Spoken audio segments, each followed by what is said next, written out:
Drums are loud, really loud. A typical acoustic drum kit at close range can hit between 100 and 120 decibels, easily as loud as a chainsaw or a packed stadium show.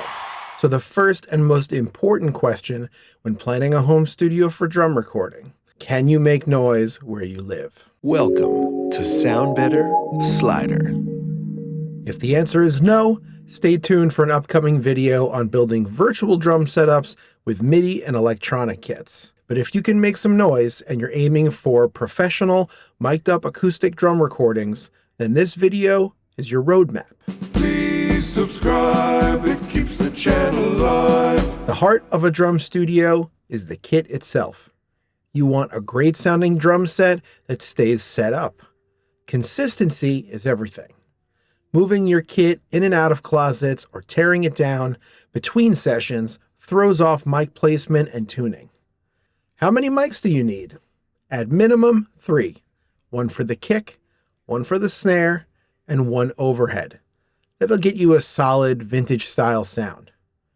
For modern, mix-ready recordings, you're probably looking at 8 to 16 microphones. That means 8 to 16 interface inputs, and that's where audio interfaces and preamps come in. Some interfaces have preamps built in. Others require separate outboard preamps. And if you're using outboard gear, you'll need to manage more wiring, more patch cables, microphone snakes, and power supplies. Mic quantity is one thing. Mic quality, choice, and mic placement is another. Microphone angles, phase alignment, and room positioning, as well as the room itself, all matter big time. We're not diving into that here, but I'll drop links in the description to videos that will walk you through drum miking techniques step by step. Once your signal hits the preamp, you've got choices. You can process your sound with the outboard analog gear you might have, use an interface with built-in DSP, or do all your shaping in the DAW. Analog gives you that classic tactile feel and potentially better sound, but it can get expensive and complicated to run while drumming without a dedicated audio engineer to operate.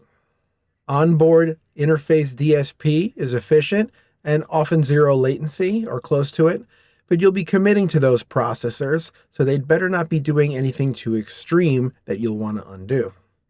And processing in the DAW gives you maximum flexibility after tracking, but will push your computer's resources harder, especially if you're trying to monitor all your processing in real time. Your choice depends on your workflow and your budget.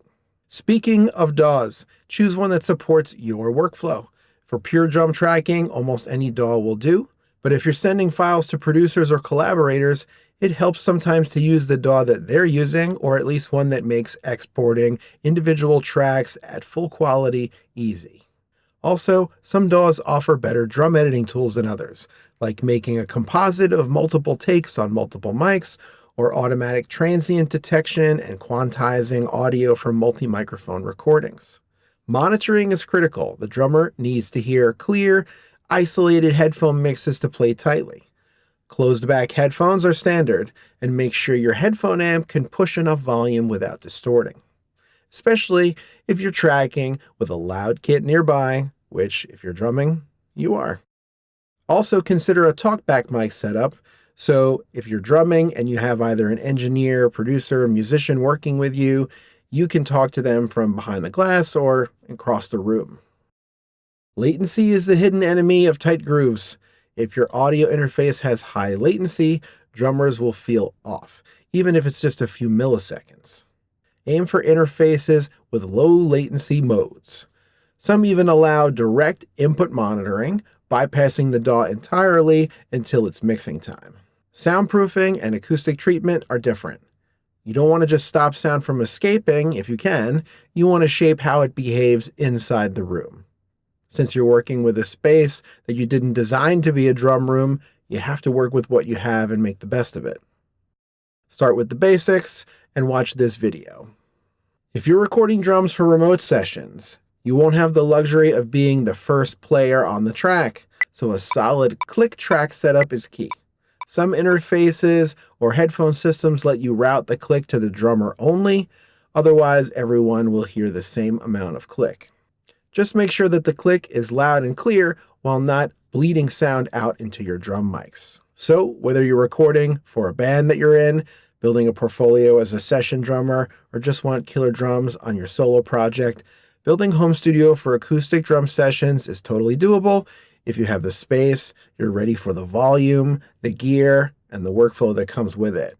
Are you building a drum studio now, or do you have one already? Let me know your choices in the comments. This video has been the second in the playlist, Studios with a Purpose, and hopefully it's a nice blueprint for your tracking room. I'm Matt, and if you got something out of this video, hit the like button, maybe subscribe, and I'll catch you in the next one. Sign up for the newsletter. It's not spam, it's way, way better.